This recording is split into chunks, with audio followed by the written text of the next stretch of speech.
마가복음 10장 46절부터 52절 말씀을 교독하겠습니다. 그들이 여리고에 이르렀더니 예수께서 제자들과 허다한 무리와 함께 여리고에서 나가실 때 디메오의 아들인 맹인 거지 바디메오가 길가에 앉았다가 나사렛 예수 시작 말을 듣고 소리질러 이르되 다윗의 자손 예수여 나를 불쌍히 여기소서. 많은 사람이 꾸짖어 잠잠하라 하되 그가 더욱 크게 소리질러 이르되 다윗의 자손이여 나를 불쌍히 여기소서 하는지라.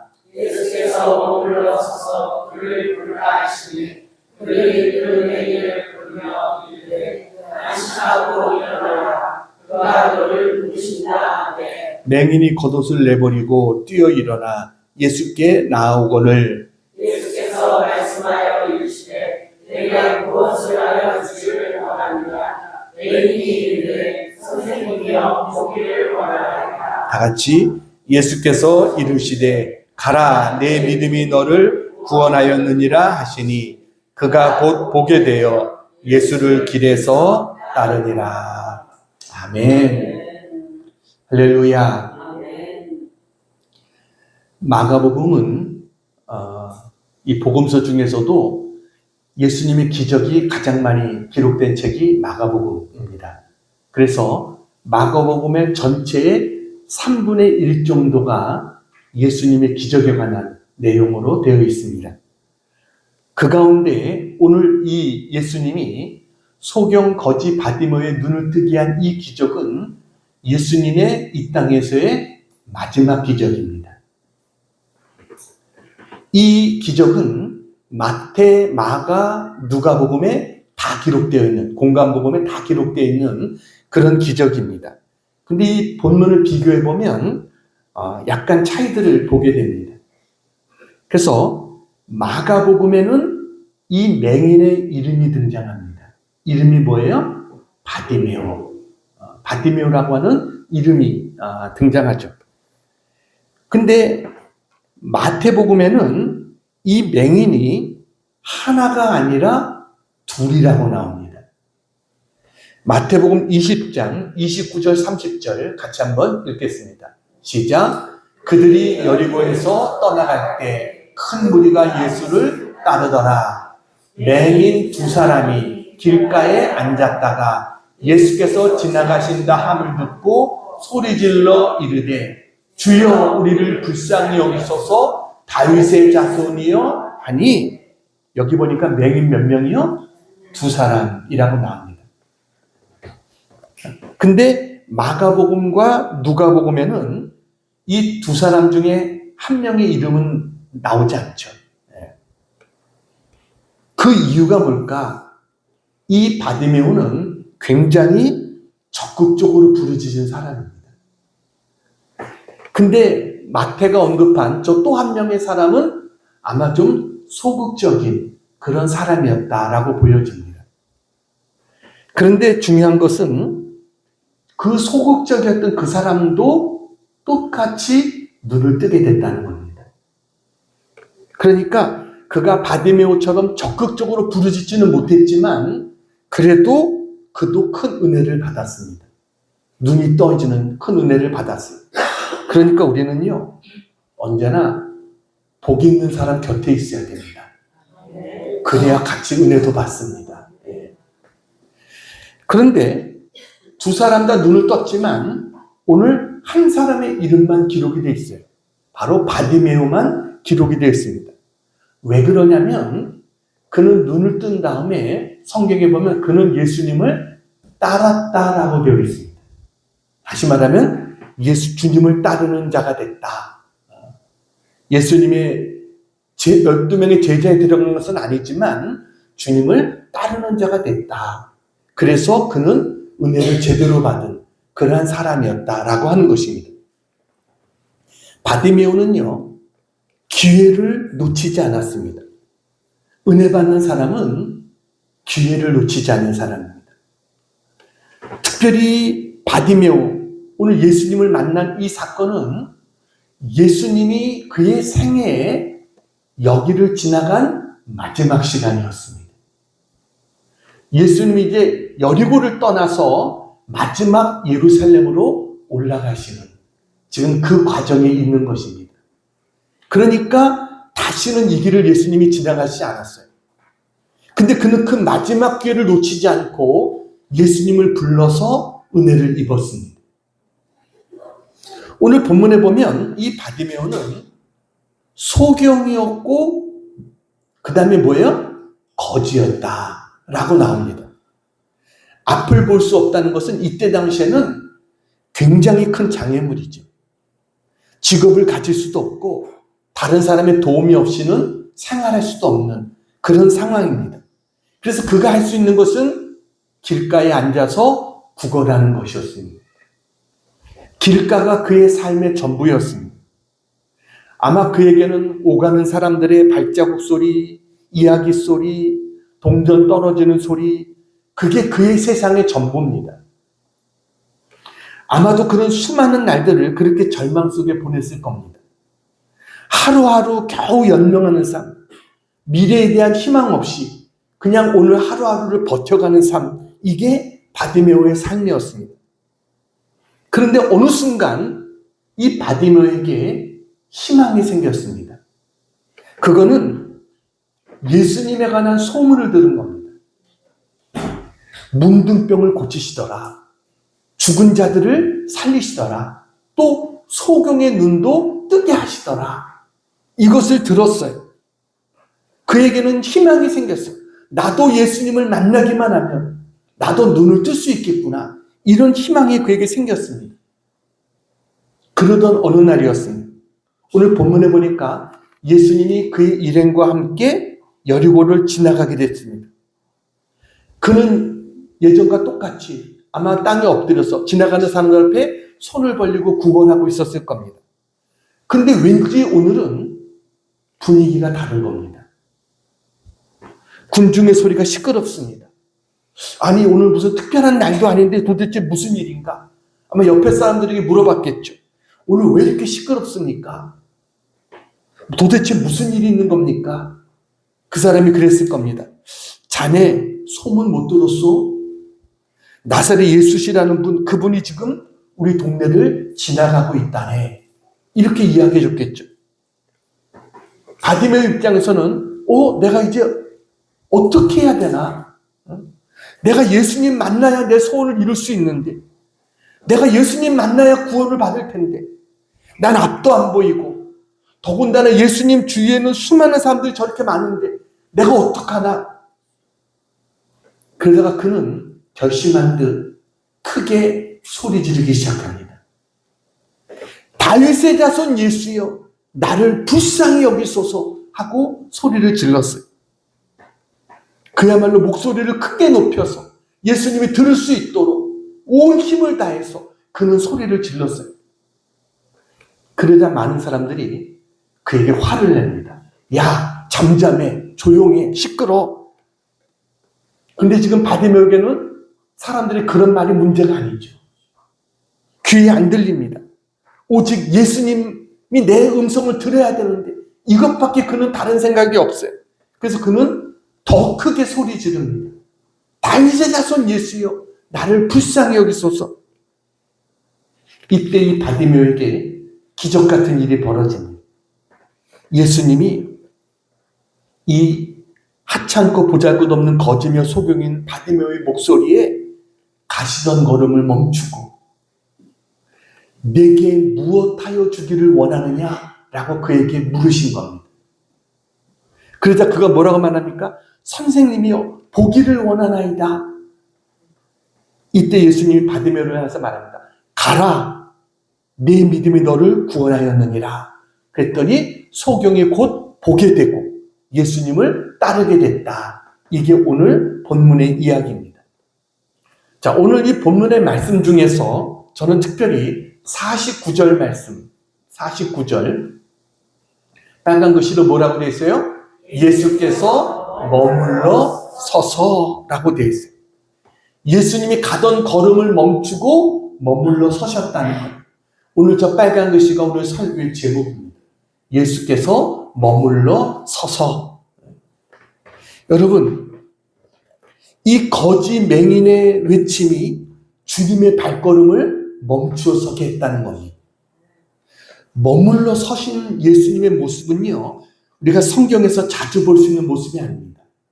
왜냐하면 예수님은 어떤 거처를 정하고 사람들이 거기 와서 예수님을 만나도록 하는 그런 분이 아니셨습니다. 예수님은 사람들을 찾아다니신 분입니다. 사람들을 찾아다녀서 고통받고 어려움 당하고 있는 사람들을 찾아가셔서 복음을 전하고 그들을 치유해 주셨던 분이 예수님이셨어요. 그런데 저 순간은 예수님의 발걸음이 머물러 서셨다는 겁니다.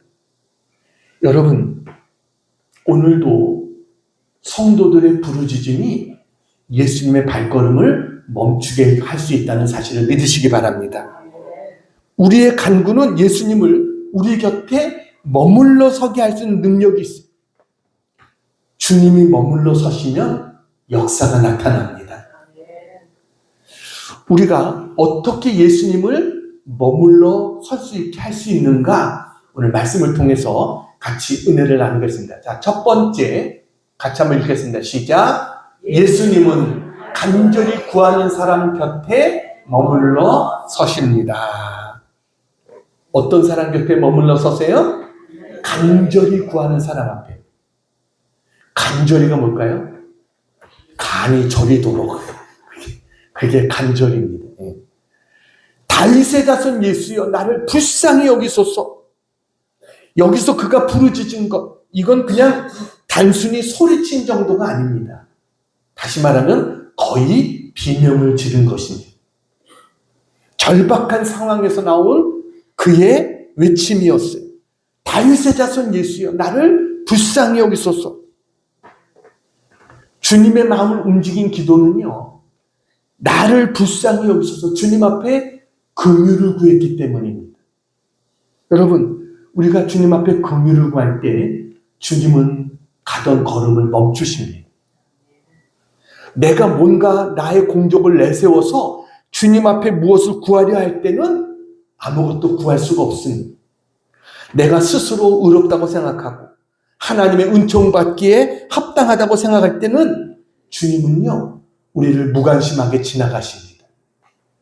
그런데 나를 불쌍히 여겨달라고, 나를 긍휼히 여겨달라고 주님께 외칠 때 주님은 우리 곁에 머물러 서신다는 거예요. 주변에 있는 사람들이 조용하라, 시끄럽다, 잠잠하라 이렇게 했지만 그는 더 간절히 부르짖었어요. 왜냐하면 이 기회가, 그의 생애는 한 번뿐인 기회잖아요. 언제 이런 기회가 또 올 수 있겠어요? 그는 자기의 지금 이 기회가 마지막 기회라고 여기고 주님의 관심을 끌기 위해서 그는 온 힘을 다해서 열심으로 주님 앞에 부르짖었다라는 겁니다. 여러분, 사람들이 야 시끄러워, 좀 조용해, 잠잠해 이랬을 때 만약에 바디메오가 그렇지, 난 맹인인데, 난 거지인데 내게 무슨 소망이 있어, 이렇게 그냥 주저앉았다면 그는 눈을 뜰 수 없었을 것입니다. 근데 그는 낙심하기는커녕 어떻게 했어요? 더 큰 소리로 다윗의 자손 예수여, 나를 불쌍히 여기소서 소리를 질렀어요. 그 부르짖음이 예수님의 귀에까지 들렸습니다. 여러분, 우리가 수영장이나 바닷가에서 사람들이 수영하는 곳에는 이 라이프 가드가 있죠. 그 안전 요원들이 있죠. 이들이 그 수많은 사람들이 얼마나 시끌시끌해요. 거기서 수영하는데 물에 빠진 사람들이 살려달라고 하는 외침을 어떻게 들을 수 있을까라는 거예요. 그들이 손을 휘저으면서 살려달라고 소리를 지를 때, 아니면 그 사람 옆에서 그를 보고 도와달라고 소리를 지르는 그 사람들의 소리를 어떻게 구별할 수 있을까? 그들의 외침에는요, 절박함이 있다는 겁니다. 그냥 사람들이 떠드는 소리와는 다른 거예요. 그 절박함 때문에 안전요원들도 그걸 듣게 되는 거예요. 바디메오의 소리는 이처럼 절박했다는 겁니다. 주위의 방해에도 그는 더 큰 소리로 부르짖었어요. 공은 때릴수록 더 높이 튀어오릅니다. 용수철은 누를수록 더 높이 올라갑니다. 여러분, 우리가 은혜 받으려면요, 사탄이 우리의 은혜를 넘어뜨리려고 우리를 공격하는 그 공격들이 있습니다. 이럴 때 우리에게 어떻게 해야 돼요? 여러분, 주님이 들으시도록 부르짖을 수 있는 우리 모두가 되기를 축원합니다. 포기하지 않고 부르짖어야 됩니다. 어떤 이런 이야기가 있잖아요. 어떤 악마가 은퇴하면서 이제 자기가 오랫동안 사용했던 무기들을 경매에 내놨답니다. 근데 그 경매 중에서 제일 비싸게 팔린 무기가 있대요. 그게 어떤 무기일까요? 그게 바로 낙심이라고 하는 무기랍니다. 낙심. 그러니까 별로 낡아 보이고 별것도 아닌 것 같이 보이는데 그 무기의 공격을 받으면 사람들은 넘어진다는 거예요. 그러니까 사탄은 계속 우리를 넌 실패자야. 넌 하나님의 은혜를 받을 수 없어. 하나님 너를 버렸어. 여러분, 이런 사탄의 말에 귀를 기울이지 않기를 바랍니다. 우리가 하나님 앞에 은혜 받으려고 하면 마귀는 은혜를 방해합니다. 바디메오가 소리 지를 때 사람들이 도와주는 게 아니라 잠잠해 조용해 시끄러워 했던 것처럼 사탄은 우리를 방해해요. 그러나 여러분 어떻습니까? 그것을 뛰어넘어야 거기에 하나님의 은혜가 있는 줄로 믿습니다. 오늘 이 여리고성에서는 바디메오만 은혜 받은 게 아닙니다. 물론 같이 옆에 있었던 맹인도 고침을 받았지만 또 다른 은혜 받은 사람이 있어요. 그게 누군지 아십니까? 그게 바로 삭개오라고 하는 사람입니다. 여리고성에서 세리장이었던 삭개오. 여러분, 예수님을 보고 싶은데 예수님께 나갈 수가 없습니다. 사람들 때문에 예수님 앞에 나갈 수가 없어요. 그러자 삭개오는 어떻게 합니까? 뽕나무 위로 올라갑니다. 예수님의 모습을 보기 위해서 뽕나무 위로 올라갔어요. 그런데 예수님께서 어때요? 그 자리에 멈춰 서셨습니다. 그리고 삭개오야, 속히 내려오라. 내가 오늘 내 집에 유하겠다. 여러분, 그리고 삭개오는 은혜 받은 자가 되잖아요. 우리도 주님의 발걸음을 멈추게 할 수 있는 우리 모두가 되기를 주님의 이름으로 축원합니다. 오늘 바디메오의 기도는 성경에 나오는 가장 짧은 기도라고 할 수 있습니다. 다윗의 자손 예수여, 나를 불쌍히 여기소서. 이게 그의 기도의 전부입니다. 그런데 이 기도는 응답받는 기도였습니다. 기도가 길다고 응답받는 게 아니에요. 얼마나 간절하게 부르짖느냐, 여기에 따라서 응답받는 것이지 얼마나 기도가 멋있고 길고 거기에 응답이 오는 것이 아니에요. 얼마나, 여러분, 그의 기도 얼마나 짧은 기도입니까? 그야말로 한 문장으로 끝나는 그러한 기도였지만 주님의 마음을 움직였고 그는 큰 은혜를 받는, 응답받는 기도가 되어졌습니다.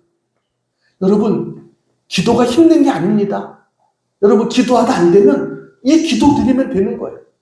주님, 저를 불쌍히 여겨주세요. 저를 긍휼히 여겨주시고 은혜를 베풀어 주세요. 이 기도만 해도 충분한 거예요. 이사야서 58장 9절 말씀 같이 한번 읽겠습니다. 이사야서 58장 9절 빨간 글씨 시작. 내가 부를 때는 나 여호와가 응답하겠고 내가 부르짖을 때에는 내가 여기 있다 하리라. 아멘. 내가 부르짖을 때는 뭐라고요? 내가 여기 있다. 주님께서 멈춰주시겠다는 거예요. 우리의 기도에 응답해 주시겠다. 바디메오의 기도는 불가능을 가능케 한 기도입니다.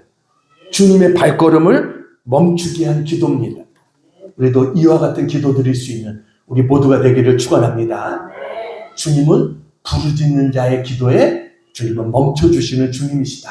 자, 두 번째 같이 한번 읽겠습니다. 시작. 예수님은 믿음 있는 사람 곁에 머물러 서십니다. 주님이 걸음을 멈추고 제자들에게 바디메오를 부르라고 하십니다. 제자들이 와서 바디메오에게 야, 이제 됐어. 예수님 너 부르고 있어. 그래서 예수님이 부른다는 소리 들으니까 바디메오가 어떡합니까?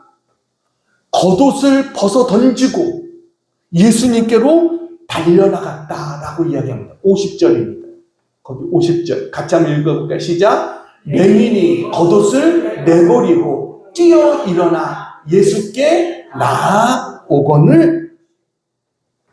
소경이 겉옷을 벗어버렸다는 것은 굉장한 결단인 겁니다.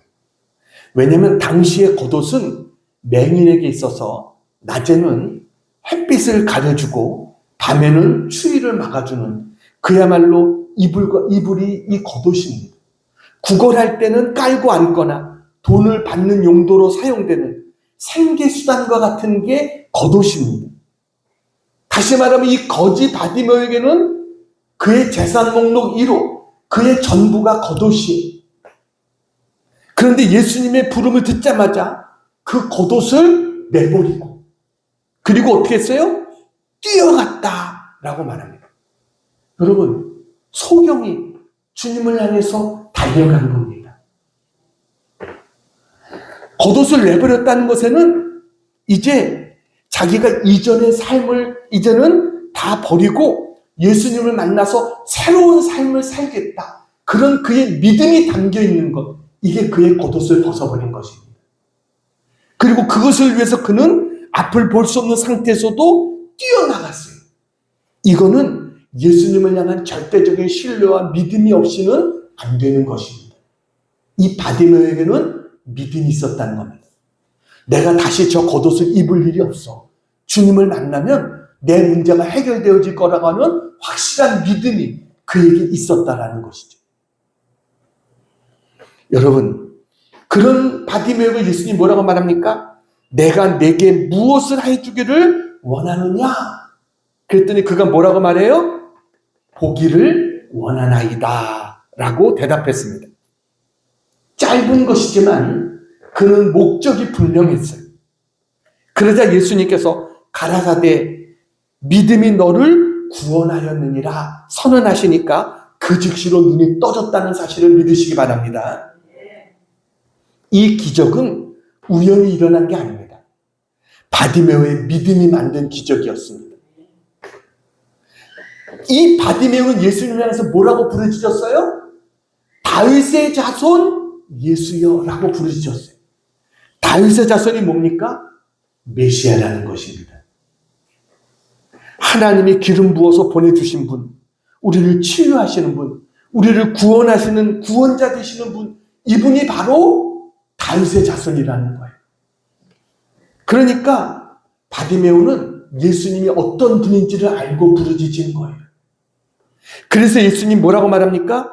내 믿음이 너를 구원했다. 주님께서 그를 축복해 주시는 거예요. 여기서 그가 구원받았다고 하는 말은요, 눈이 떠졌다 이것으로 끝이 아닙니다. 이제는 그가 영혼까지도 구원받았다 이것을 말씀하시는 겁니다. 그토록 오랫동안 어둠 속에 갇혀 있었던 그에게 빛이 임한 것입니다. 여러분, 바디메오가 눈을 뜨고 제일 먼저 뭘 봤을까요? 그를 고쳐주신 예수님을 봤을 것입니다. 그토록 사모하고 기다렸던 그 메시아 되신 예수님을 그의 눈으로 제일 먼저 보게 된 것이죠. 그리고 마지막 구절은 우리에게 큰 감동을 줍니다. 마지막 구절이 뭐예요? 곧 보게 되어 예수를 길에서 따르니라. 할렐루야. 곧 보게 되어 예수를 길에서 따르니라. 바디메오는 눈이 나서 그저 감사하다고 예수님께 인사하고 헤어진 게 아닙니다. 그게 바디메오의 끝이 아니었다는 거예요. 그는 예수를 길에서 어땠어요? 따르게 됐다라는 겁니다. 더 이상 거지의 삶이 아니라 예수님을 따르는 자의 삶이 되어졌다. 이게 바디메오의 축복입니다. 여러분, 주님은 지금도 믿음 있는 자를 외면하시지 않습니다. 믿음 있는 자의 곁에 머물러 서십니다. 그리고 믿음이 너를 구원했다. 축복해 주시는 은혜의 주님이신 줄로 믿습니다. 자, 세 번째, 같이 한번 읽겠습니다. 시작. 예수님은 포기하지 않는 사람 곁에 머물러 서십니다. 예수님은 간절히 구하는 자에게 머물러 서시고, 믿음 있는 사람 곁에 머물러 서시고, 예수님 뭐예요? 포기하지 않는 사람 곁에 머물러 서신다. 바디메오가 예수님을 향해서 다윗의 자손 예수여 나를 불쌍히 여기소서 이렇게 부르짖었어요. 근데 부르짖었다고 금세 문제가 해결됩니까? 아니요. 문제가 해결된 게 아닙니다. 아무리 불러도 아무런 대답이 없었습니다. 응답이 없었습니다. 오히려 사람들이 시끄럽다고, 사람들이 조용히 하라는 말만 들려옵니다. 그런데도 그는 또다시 물러서지 않고 포기하지 않고 그는 어떻게 해요? 더욱 크게 소리질러 라고 했어요. 더 크게 소리질러서 예수님을 불렀습니다. 다윗의 자손 예수여 나를 불쌍히 여기소서. 여러분 몇 번이나 불렀을까요? 몇 번 불렀을까요? 주님이 들으실 때까지 부른 것입니다. 몇 번 부르셨겠어요? 주님이 들을 때까지, 그때까지 포기하지 않고 그는 불렀던 것입니다. 그랬더니 어땠습니까? 49절 같이 한번 읽겠습니다. 시작. 예수께서 머물러 서서 그를 부르라 하시니 그들이 그 맹인을 부르며 이르되 안심하고 일어나라. 그가 너를 부르신다 하매 드디어 주님은 그의 부르짖음을 들으셨습니다. 그리고 그를 부르셨어요. 여러분 지금 예수님이 어디로 가고 계십니까? 예루살렘으로 가고 계십니다. 여러분 예루살렘에서 뭐가 기다리고 있어요? 십자가가 기다리고 있습니다. 여러분 주님은 그걸 너무 잘 알고 계십니다. 얼마나 십자가가 지독한 모멸이고 얼마나 큰 고통인지를 주님은 알고 계세요. 사람이요 막상 일이 닥쳤을 때보다 그 생각할 때가 더 힘든 거죠. 앞으로 어려운 일이 나에게 기다리고 있다. 이거 생각할 때가 더 고통스러운 거 아니겠어요? 지금 앞에 십자가의 죽음이 주님을 기다리고 있다는 것을 주님이 알면서 그를 향해서 가고 있을 때 얼마나 마음이 복잡하시겠어요? 주님의 머릿속에는 아마 이 십자가로 꽉 차 있었을 것입니다. 그런데 그 고통의 걸음걸음 사이에 들려오는 이 부르짖음, 다윗의 자손 예수여 나를 불쌍히 여소서. 이 부르짖음의 소리를 듣고 주님은 가던 걸음을 멈추셨다라는 거예요. 그리고 제자들에게 그를 불러라. 주님께서 지시를 하십니다. 주님은요 이 바디메오의 신음소리를 들으셨어요. 주님 자신이 너무나 큰 고통 가운데, 앞에 있는 그 큰 어려움 가운데 주님은 마음과 생각이 복잡하고 힘들었을 테지만 그런 가운데도 주님은 고통받고 있는, 아픔을 겪고 있는 그 한 사람의 부르짖음을 주님은 신음소리를 듣고 계신 이분이 바로 주님이시다라는 거예요. 주님이 십자가에 달리셨을 때 십자가에 못 박히는 그 고통이 얼마나 큰 고통입니까? 가장 잔인한 사형 방법이 십자가잖아요. 근데 그 십자가의 고통 가운데 있을 때 옆에 있는 강도가 말합니다. 선생님, 당신 나라 임할 때 저를 기억해 주십시오. 그때 주님은 뭐예요? 그 아픈 고통 가운데서도 주님은 뭐예요? 그 소리를 들으십니다. 내가 오늘 나와 함께 낙원에 있을 거야. 그에게 주님은 위로와 소망을 주십니다. 이게 주님이세요. 주님은요 어떤 가운데서도 우리의 신음을 외면하시는 주님이 아니십니다. 우리의 아픔과 신음소리를 듣고 주님은 그 고통을 듣고 발걸음을 멈추시고 우리를 불러주시는 은혜의 주님이신 것을 믿으시기 바랍니다. 이번에 큰 폭우로 마을이 침수되고 삶의 터전이 파괴되는 큰 피해가 발생했습니다. 제가 TV에서 뉴스를 이렇게 보는데 충남 예산에 이 물에 잠긴 마을을 취재하러 간 내용이 나왔습니다.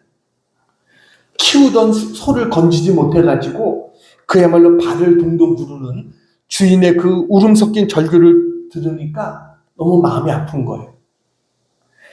근데 그때 기자가 멀리 저쪽에서 물속에서 가방을 품에 안고 나오는 어떤 한 사람을 이렇게 주민을 마주쳤습니다. 여러분, 어떤 한 주민이 가방을 품에 안고 이렇게 나오는 겁니다.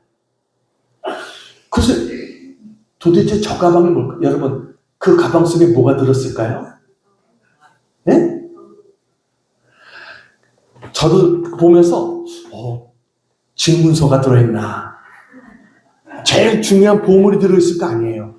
그러니까 그 1층에 다 잠겨가는 그런 가운데 그걸 들고 나왔겠죠. 저도 중요한 서류나 뭐 이런 것일 것이다 생각했어요. 근데 깜짝 놀랐어요. 그 사람이 뭐라고 말하냐면, 가방에 자기의 아들이 대학생인데 레포트를 작성해야 한다고 해서 노트북을 며칠 동안 써야 되기 때문에 자기가 이 아들의 노트북과 아들이 입을 네일을 챙겼다. 그거 가방에 들고 나오는 것이었어요. 사진을 보여드리겠습니다. 바로 저 사진입니다. 저 가방 속에 밑에 안에 뭐 들어있는지 다시 말씀해 주실 수 있나요? 그랬더니 뭐예요? 아들이 대학생인데 리포트를 써야 된 데서 노트북을 놓고 나와서 노트북하고 그리고 며칠 동안 입을 수 있는 네일을 갖고 나옵니다. 라는 그런 내용이었습니다.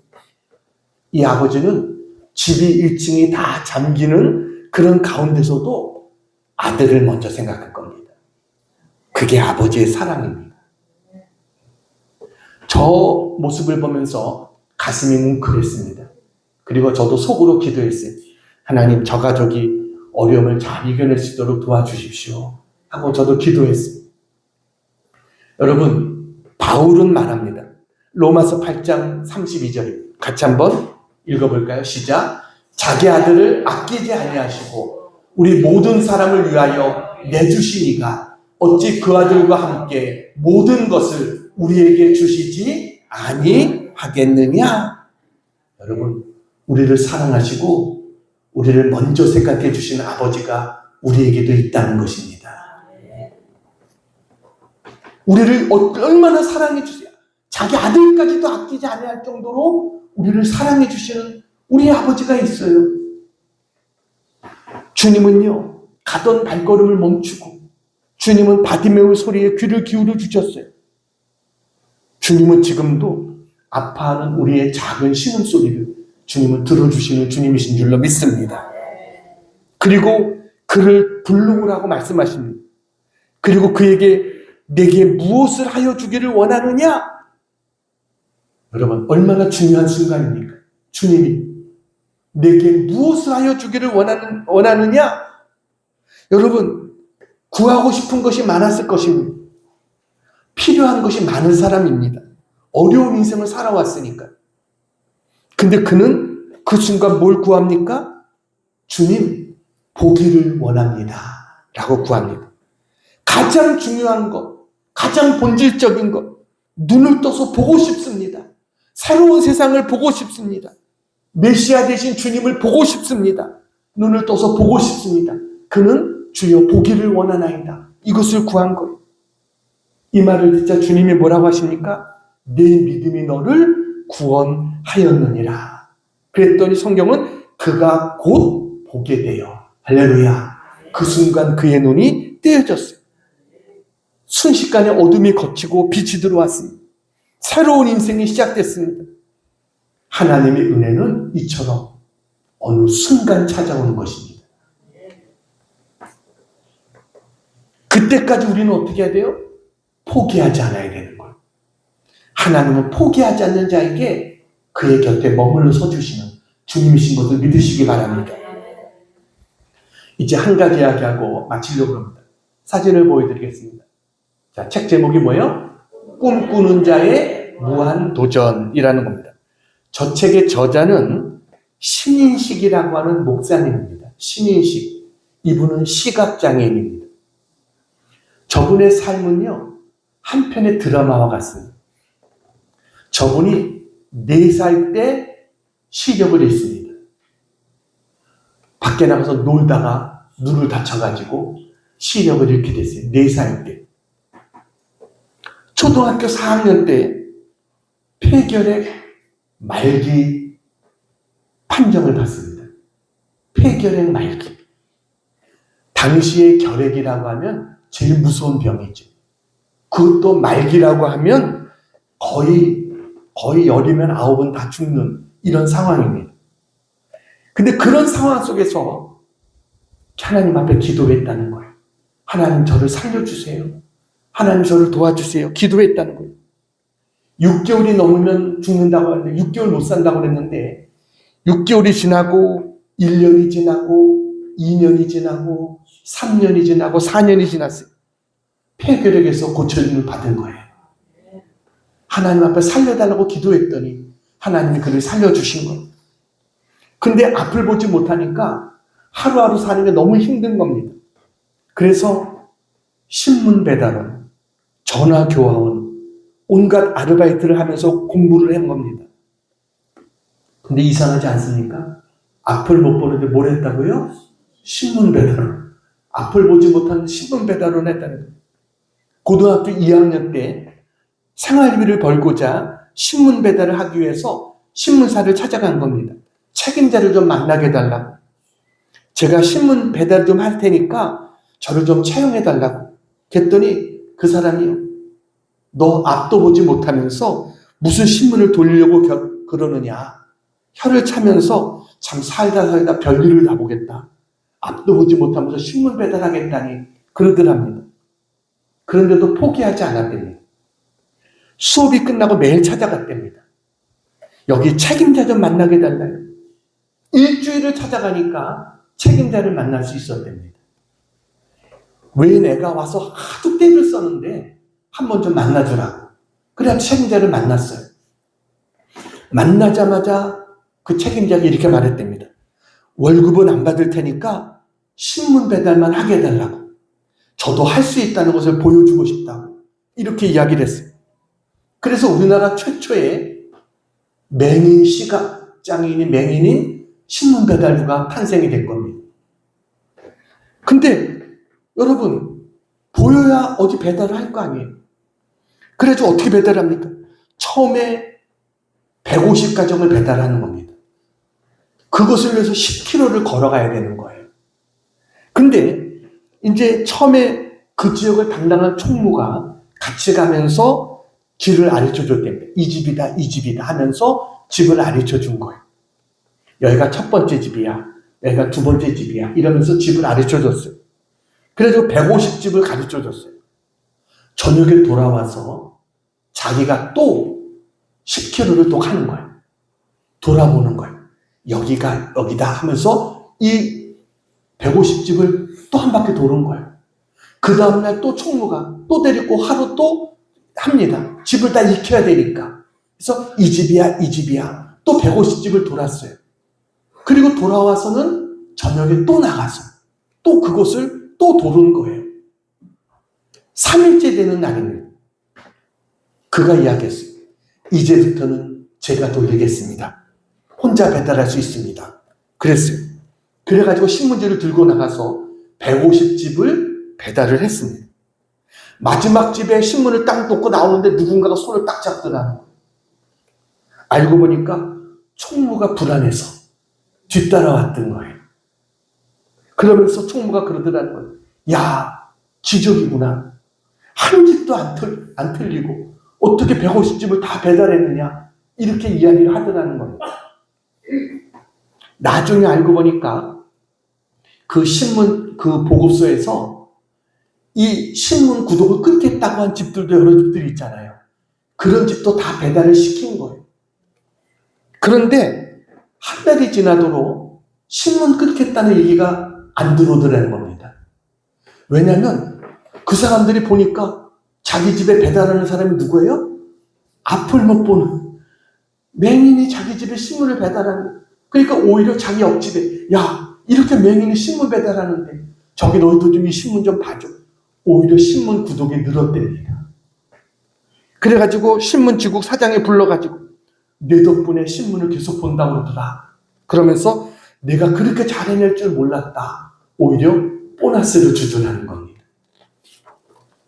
그래서 그는 그것을 하나님이 주신 월급이라고 생각했대요. 그리고 새로운 꿈을 가졌답니다. 내가 시각장애인들에게 꿈을 주는 사람이 돼야 되겠다. 이런 생각을 가진 겁니다. 그래서 고등학교를 졸업하고 난 다음에 1986년에 한국시각장애인 선교회를 설립했습니다. 그래서 시각장애인들을 위해서 테이프 잡진 사랑의 메아리 들을 수밖에 없으니까 이런 거 하고요. 1994년에 세계 최초로 무형도서관, 종달새 전화도서관을 만들었어요. 그러니까 맹인들도 전화만 하면 들을 수 있도록, 책을 읽을 수 있도록. 다음 사진을 보여주세요. 저분이 바로 그 목사님이죠. 종달새 전화도서관이에요. 다음 사진을 보여주세요. 네, 저게 사진이 잘 안 나왔지만 저분의 가족입니다. 그는요, 이렇게 수많은 고난을 이긴 비결을 절대 포기하지 않는 믿음이다 라고 고백했어요. 그는 이런 얘기를 합니다. 한 치 앞도 보이지 않는 안개 속을 거닐어 본 적이 있는가? 여러분, 한 치 앞도 안 보이는 안개 속을 거닐어 본 적이 있으세요? 별거 아니다. 아무리 짙은 안개라도 담으면 물 한 컵밖에 되지 않는다. 이런 얘기를 했습니다. 우리를 앞에 안 보이게 하는 그 안개가 다 담아놓으면 컵 하나밖에 안 되는, 그거밖에 안 되는 거라는 거죠. 그러니까 그는 아무리 절망적인 상황이라도 절대로 포기하지 않고 긍정적인 믿음을 갖고 전진 또 전진해 나간 겁니다. 온갖 악기를 다 익히고요. 세계 일주와 국토 순례도 하고 10년 동안 기도해서 저 아내도 얻고 스라에 저렇게 남매를 뒀습니다. 이 남매가 미국으로 가가지고 중학교 때 두 아이가 미국에 가서 스스로 학비를 벌면서 공부를 했어요. 값비싼 사립대학교 대신에 학비가 저렴한 커뮤니티 칼리지에 입학해가지고 거기서 공부하다가 UCLA 3학년에 편입하는, 그리고 공부를 열심히 해서 조기 졸업까지 하는 놀라운 성과를 보여줬어요. 아들은요, 통역장교로 복무하면서 서울대학교 대학원에 진학했습니다. 딸은 국내 대학의 로스쿨에 재학 중입니다. 이들은요, 오히려 시각장애인 아버지를 자랑스러워하면서 우리 아버지는 살아있는 간증이다, 이렇게 이야기한다고 해요. 저 목사님도요, 공부를 더 열심히 하기 위해서 장로교 신학대학교를 졸업한 다음에 미국의 페이스 신학교에 가서 박사과정을 졸업했습니다. 그리고 우리나라에 와서 국내 대학에서 사회복지학 석사학위, 직업재활 전공으로 이학 박사학위를 취득했습니다. 이분의 고백입니다. 오늘도 무한 도전을 꿈꿉니다. 절망을 만날 때마다 이렇게 말합니다. 하나님, 저를 대체 얼마나 크게 쓰시려고 이런 아픔을 주시나요? 어떤 계획을 하고 계시기에 이런 경험을 하게 하시나요? 그러나 기다리고 또 기다리겠습니다. 그러면 오래지 않아 하나님은 문제를 해결해 주셨습니다. 그래서 안달복달 하지 않아도 하나님은 다 알고 계시며 모든 일에는 정해진 때가 있다는 것을 압니다. 과거의 고난이 오늘의 저를 만들었습니다. 이렇게 이야기했습니다. 저는 이분의 간증을 보면서 우리는 두 눈 뜨고 도대체 뭐 했나, 이런 생각이 듭니다. 앞을 보지 못하는 분도 저렇게 했는데, 여러분, 우리가 믿음으로 도전하면 불가능이 없다는 사실을 믿으시기 바랍니다. 우리는 저분보다 훨씬 더 좋은 조건들을 다 가지고 있잖아요. 여러분, 어떠한 고난 가운데서도 절대로 포기하지 않고 하나님은 그것을 통해서 우리에게 더 좋은 것을 주시려고 하는 하나님이시다, 이것을 믿고, 저분이 그러잖아요. 무한 도전한다. 우리도 믿음으로 도전할 수 있는 우리 모두가 되기를 축원합니다.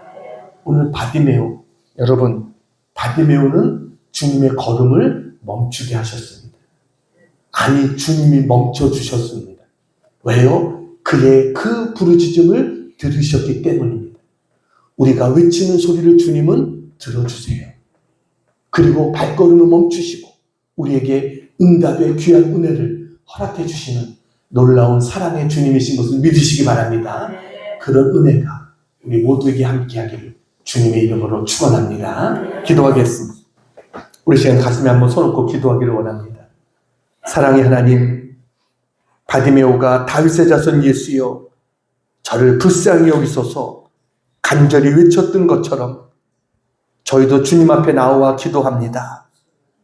사람들의 만류에도 불구하고 더 크게 부르짖었던 바디메오처럼 어떤 어려움 속에서도 주님을 향한 간절한 마음을 잃지 않게 하여 주시옵소서. 무엇을 원하느냐 물으셨을 때 바디메오가 보기를 원하나이다 대답했습니다. 주님, 저희도 영적인 눈이 열려져서 주님의 뜻을 분명히 보고 온전히 따르게 하여 주시옵소서.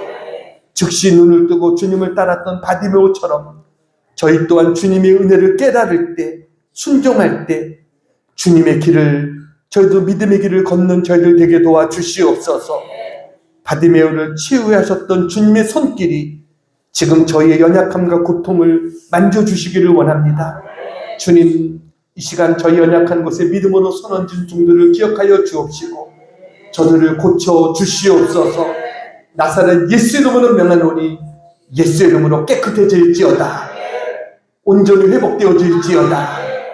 주님, 주님만이 우리를 온전히 고치시는 치료자 되신 여호와 라파의 하나님이심을 믿습니다. 저들에게 치료의 강선을 비춰 주시옵소서.